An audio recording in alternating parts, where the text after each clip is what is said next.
నమస్తే రమ్మగారు. నమస్తే జయ. రమ్మగారు, మనము పూజ దేవుడికి, దేవుడు ముందు కూర్చొని లేతే ఆలయాలకి వెళ్ళి పూజ చేస్తూ ఉంటాం. లేదు ఏదన్నా ఆపదొచ్చింది, లేదా సంతోషం కలిగింది, మనసులో పూజించుకుంటూ ఉంటాం. ఇది ఒక పద్ధతి కదా! ఇంకా కొన్ని పద్ధతులున్నాయని మొన్న ఈ మధ్య మీరు మాట్లాడినప్పుడు చెప్పారు.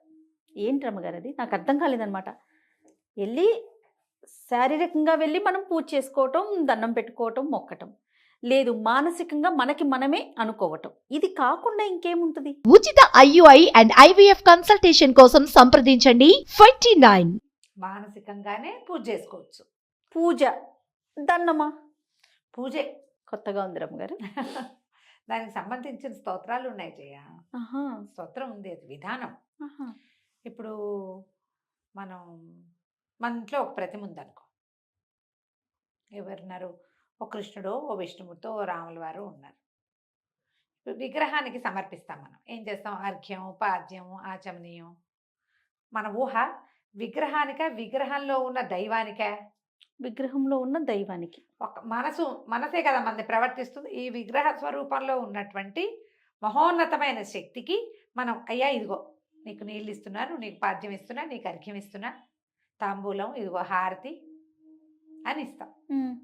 మనకి భగవంతుని ఊహిస్తే మన ఇంట్లో ఉన్న ప్రతిమే గుర్తొస్తుందా? వేరే ఒక మహాద్భుతమైన రూపం వస్తుందా? ప్రతిమే గుర్తొస్తుంది. ప్రతిమ గుర్తొస్తుంది. కానీ దాని వెనకాల ఉన్నది ఏమిటి?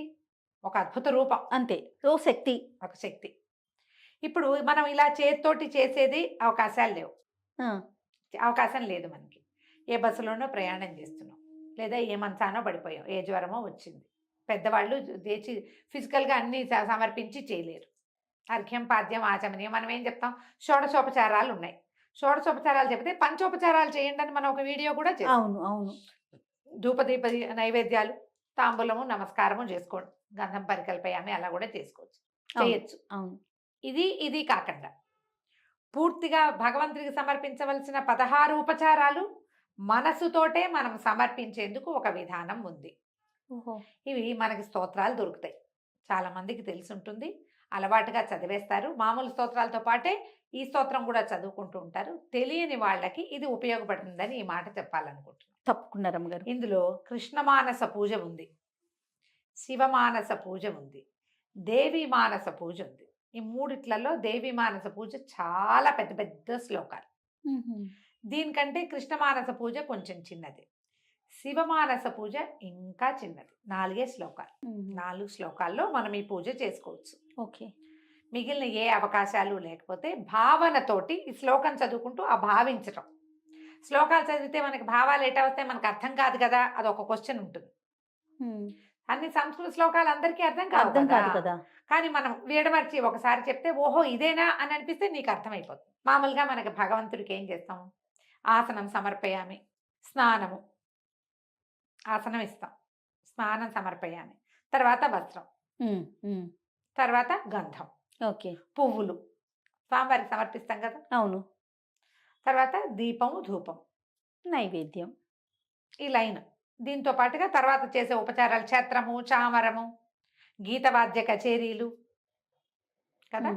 సరే, శివమానస పూజ కోసం వెతుక్కోండి, ఆన్లైన్లో దొరుకుతుంది శివమానస పూజ. ఇది స్తోత్రనిధి యాప్లో కూడా ఉంది.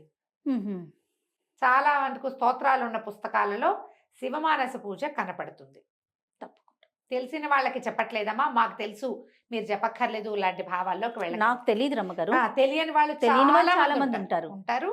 భగవంతుడి మీద ఆసక్తి ఉంటుంది, ఆస్థ ఉంటుంది, చెయ్యాలని ఉంటుంది, ఏదైనా చేయలేకపోతుంటాం, చేత కాకపోవచ్చు, లేదా నీ పాయింట్ తెలియకపోవటం. తెలపడానికి ఇలా తెలుసుకుని ఈ రకంగా చేయొచ్చు అని చెప్పడానికి 3 పూజలు, శివమానస పూజ, కృష్ణమానస పూజ, దేవి మానస పూజ దొరుకుతాయి. కృష్ణమానస పూజ ఎవరు రచించారో నాకు తెలియదు, కానీ శివమానస పూజ, దేవి మానస పూజ రెండు కూడా ఆదిశంకరులు వెలయించినవే. ఆదిశంకరాచార్యులు వారు చెప్పినవే. ఆదిశంకరాచార్యులు చెప్పినవే. అసలు దేవి మానస పూజ అయితే 2 ఫుల్ పేజీలు, పెద్ద పెద్ద శ్లోకాలు. దీనికి ప్రత్యేకమైన ఆసనంలో కూర్చోవటం, ప్రత్యేకమైన నియమాలు ఏమైనా ఉన్నాయా రమ్మగారు? ఏమీ లేవు. మానస పూజ అని చెప్పారు, నువ్వు మనసులో సంకల్పించుకుని చేసుకోవటం కోసమే ఇది చెప్పబడింది. బాగుంది. రత్నై కల్పితమాసనం హిమజలై స్నానం చ దివ్యాంబరం, ఇది మొదటి లైన్. రత్నై కల్పితం ఆసనం, రత్నాలు తాపిన ఆసనం స్వామి నీకు సమర్పిస్తున్నా. ఆసనం మీద కూర్చో. హిమజలై స్నానం, చల్లటి నీళ్లు, చల్లటి నీరు, హిమజలములు అంటే గంగా నది జలాలను కూడా మనం అర్థం చెప్పుకోవచ్చు. అంతే. నువ్వు ఏ నీళ్లు పోసినా నేను ఇచ్చినవి గంగా జలం అనుకోవాలి. నానంచ దివ్యాంబరం, మంచి వస్త్రాలు, పట్టుబట్టలు, నానారత్న విభూషితం, అనేక రకాలైనటువంటి విభూషణాలు, మృగమదామోదాంకితం చందనం, మృగమదం కస్తూరి కలిపినటువంటి గంధము, తర్వాత జాతి చెంపక బిల్వ పత్ర రచితం పుష్పంచ ధూపం తథా. జాతి, చెంపకము, బిల్వము ఇవన్నీ కలిపి, బిల్వపత్రాలు, జాతి, చెంపకాలు అన్ని పువ్వులతోటి పూజ అన్ని సమర్పిస్తాను. పుష్పము, ధూపం తథా, దాంతోపాటు ధూపం సమర్పయాను. దీపం దేవదయానిధే పశుపతే హృత్కల్పితం గృహ్యతాం. ధూపము తర్వాత దీపాన్ని కూడా పశుపతివైనటువంటి మహాప్రభు, మా లాంటి ప్రాణులందరికీ తండ్రి వినువు, మా జీవనాధారాన్ని వినువే, ఇవి నీకు సమర్పిస్తున్నాము. హృత్కల్పితం గృహ్యత, మనసుతోటి ఇవన్నీ సమర్పిస్తున్నాను నీకు. నీకు ఒక రత్నాలు వేసిన ఆసనము, చక్కటి మంచి గంగాజలాలతో స్నానము, మంచి దివ్యాంబరాలు, రత్నభూషణాలు నీకు సమర్పిస్తాను. గంధం సమర్పిస్తాను, అందులో మృగమదం కస్తూరి కలిపి ఘుమఘుమలాడే గంధాన్ని సమర్పిస్తాను. ఎంత బాగుంది, అద్భుతం. తర్వాత దీపము, బోళ్ళని పువ్వులతోటి అర్చన, పువ్వులన్నీ సమర్పిస్తాను, బిల్వపత్రాలు సమర్పిస్తాను. ఇవన్నీ ఇచ్చి ధూపము, దీపము కూడా సమర్పిస్తాను. బాగుందా? అక్కడి నుంచి దీని తర్వాత శ్లోకం, ఇది మొదటి శ్లోకం. ఒక్క శ్లోకంతో నువ్వు ఎన్ని సమర్పణలు చేసావు కదా, సమస్తం. ఇక్కడి నుంచి తర్వాత ఏం చేయాలి?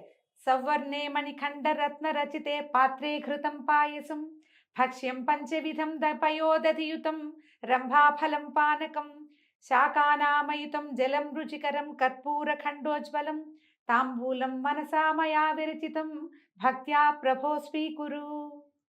ఎంత క్లియర్గా ఉందో చూడు. సవర్ణే మణిఖండ రత్న రచితే పాత్రే ఘృతం పాయసం. సవర్ణము అంటే బంగారంతో చేసింది, తర్వాత రత్నాలు అవి తాపినటువంటి పాత్రలు, ఘృతము పాయసము, నెయ్యి వేసిన పాయసం. భక్ష్యం పంచవిధం 5 రకాల భక్ష్యాలు, పయోదధియుతం పాలు పెరుగు, రంభాఫలం పానకం, దాంతోపాటు రంభాఫలం అంటే అరటిపళ్ళు పానకము సమర్పిస్తున్నాను. శాకానామయుతం, ఇందులో మంచి మంచి కూరలు కలిపినవి కూడా, ఎన్నో రకాల కూరలు కలిపి. జలం రుచికరం, చక్కటి నీరు, మంచి నీళ్ళు. ఎంత క్లియర్గా. కర్పూర ఖండోజ్వలం, అక్కడి నుంచి కర్పూరం దిగదీస్తాను నీకు. తాంబూలం, ఉజ్వలమైన కర్పూర ఖండాన్ని అంటే వెలిగించి కర్పూరాన్ని, మండుతున్నటువంటి కర్పూరాన్ని నీకు చక్కగా సమర్పిస్తా. ఓకే. తాంబూలం మనసా మయా విరచితం, ఇవన్నీ నేను మనసుతోటే చేశాను, అవి స్వీకరించు. దీని తర్వాత ఏం చేస్తాం? స్వామికి ఇవన్నీ అయ్యాక శక్త్యోపచారాలు, రాజోపచారాలు సమర్పిస్తాం. రాజోపచార, శక్త్యోపచార, భక్త్యోపచారాన్ని సమర్పయామే అంటాం. ఏం చేస్తాం దానికి? ఛత్రం చామరయోర్యుగం వ్యజనకైశ్చాదర్శకం నిర్మలం. ఎన్ని రకాలు చేస్తున్నారు? ఛత్రం గొడుగు చూపిస్తారు, చామరము వింజామర, వ్యజనకము ఇది వీవన, ఆదర్శకం నిర్మలం, తర్వాత చక్కటి అద్దం చూపిస్తారు. వీణా భేరి మృదంగ కాహళ కళా గీతం చ నృత్యం తథా. వీణ, భేరి, మృదంగము, కాహళము, కలహము వీటన్నిటితో కలిపి గీతము నృత్యము సమర్పిస్తాను. ఇవి ఉపచారాలు ఏమిటి? స్వామికి ఇవన్నీ చూపించి చక్కగా స్థిమితంగా కూర్చోబెట్టి చక్కటి పాటలు పాడి మృదంగ ధ్వానాలు చేసి ఆయన సంతోష పెట్టాలి కదా. సంతోష పెడతాను నేను. సాష్టాంగం ప్రణతి స్తుతి బహుర్విధ హేతత్ సమస్తం మయా సంకల్పేన సమర్పితం తవ విభో పూజాం గృహాణ ప్రభో. ఇవన్నీ కూడా దీని తర్వాత ఏం చేస్తాను? సాష్టాంగ నమస్కారం చేస్తాను నీకు. ఓకే. అనేక రకాల స్తుతులను సమర్పిస్తాను. మనకి ఇంకేం రావు, లింగాష్టకం, విశ్వనాథాష్టకం ఏమి రావు, ఇది వచ్చు అంతే. అన్ని స్తుతులు సమర్పిస్తాను నాయన. సంకల్పంతో నేను చేస్తున్నటువంటి ఈ పూజని స్వీకరించు. 3 శ్లోకాలు అయిపోయినాయి. 3 శ్లోకాలు. చివరి శ్లోకం చూడు. ఆత్మాత్వం గిరిజామతి సహచరాః ప్రాణాః శరీరం గృహం పూజాతే విషయోపభోగరచనా నిద్రా సమాధిస్థితిः సంచారః పదయోః ప్రదక్షిణ విధి స్తోత్రాణి సర్వాగిరో యద్యత్ కర్మ కరోమి తత్తదఖిలం శంభో తవారాధనం. క్లియర్గా చెప్తున్నారు. ఆత్మ త్వం, నేనున్నానే, నా ఆత్మ నువ్వు, శివుడే నా ఆత్మ. గిరిజామతి, నీతో పాటు అర్ధనారీశ్వర స్వరూపంలో వెలసి ఉంటుంది, ఎప్పుడు నీతోనే ఉంటుంది. గిరిజ పార్వతీదేవి, మతి. సహచరాహ ప్రాణాహ, నా యొక్క 10 ప్రాణాలు అంటే పంచ ప్రాణాలు, మహాప్రాణాలు, పంచ ఉప ప్రాణాలు ఉంటాయి. మనం పంచ ప్రాణాలు అని చెప్తాం కదా, అవునవును. ఉప ప్రాణాలు కూడా 5 ఉంటాయి. 2 5 10. ఈ 10 సహచరుడు, నీ వెనకాల తిరిగేవాళ్ళు బోళ్ళంతమంది ఉన్నారు కదా, నంది, శృంగి, భృంగి, వీళ్ళంతా. శరీరం గృహం, నా యొక్క శరీరమే నీ యొక్క గృహం ఆయన. పూజాతే విషయోపభోగ రచన, నేను చేసే పూజ ఇదంతా నీ యొక్క విషయోపభోగ రచన, నువ్వు హాయిగా ఉండటానికి కావలసినవి అవన్నీ. నిద్ర సమాధి స్థితి, నేను నిద్రపోతాను చూడు, అది నీ యొక్క సమాధి స్థితి.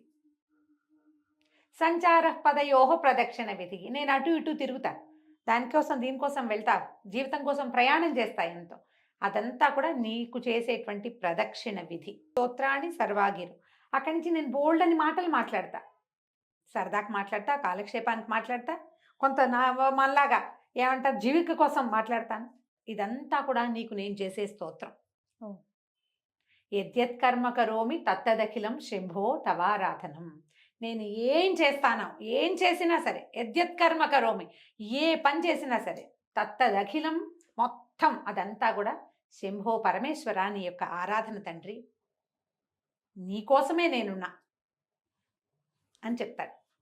బా, దీంతో అయిపోతుంది 4 శ్లోకాలు తవారాధన అని చెప్పి, అప్పుడు మళ్ళీ చివరికి ఏం చెప్తారు, కరచరణ కృతం వా కాయజం కర్మజం వా శ్రవణ నయనజం వా మానసం వా పరాధం విహితమహితం వా సర్వమే తత్క్షమస్వ జయ జయ కరుణాబ్ధే శ్రీ మహాదేవ శంభో. చివరి శ్లోకం ఇది. నేనేం ఏదో చేస్తుంటాను, కరచరణాలతోటి చేస్తాను, మనసుతోటి, శరీరంతో, మాటతోటి ఏవేవేవో తప్పులు చేస్తాను నాయన, అవన్నీ క్షమించు, అన్నీ క్షమించు. నువ్వే నేను, నేనే నువ్వు, నేనేం చేసినా నీ యందు భక్తితోటే ఉంటాను, నీదే, నీ యొక్క చేష్టగానే నా చేష్టని భావించమని భగవంతుణ్ణి కోరుకోవటం. నేనేం చేసినా నీకోసమే చేశాను అనుకో, నీకోసమే చేస్తాను నేను, నా వల్ల ఏదైనా పొరపాట్లు జరిగితే అవి నన్ను క్షమించు. ఈ 4 శ్లోకాలు చదువుకుంటే, 4 కాదు, ఇప్పుడు నేను 5 శ్లోకాలు చెప్పాను, ఇది 5వది. చాలా చోట్ల దీన్ని వాడుకుంటాం. ఈ కరచరణ కృతం వా కాయజం కర్మజం వా చాలా స్తోత్రాల దగ్గర మనకు కనిపిస్తుంది. పై 4 మాత్రం పూర్తిగా శివమానస పూజ. ఈ స్తోత్రం కోసం వెతికి నేర్చుకుని చక్కగా రోజు చదువుకుంటే శివారాధన బ్రహ్మాండంగా కుదురుతుంది. మానసిక పూజ, దాని పేరే శివమానస పూజ. అక్కయ్య వాళ్ళు కృష్ణ మానస పూజ చేస్తారు, నాకు అది అలవాటు అవ్వలే, ఇది అలవాటైంది. దసరాల్లో దేవి మానస పూజ చదువుకుంటా, చాలా పెద్ద పెద్ద శ్లోకాలు, అదంత సులువుగా ఉండదని నేను అది చెప్పటం లేదు. మీకు ఆసక్తి ఉంటే అది కూడా పూజ కూడా వెతికి చదువుకోవచ్చు. దేవి రత్నమా పుష్పమాల స్తవము అని ఉంటుంది, అది అమ్మవారికి సమర్పించే పుష్పమాల అని చెప్తారు. ఓకే, చాలా మంచి విషయం రమ్మగారు, నిజంగా తెలియని విషయం నాకైతే. చాలా బాగుంది. తప్పకుండా అండి. నమస్తే. నమస్తే జయ.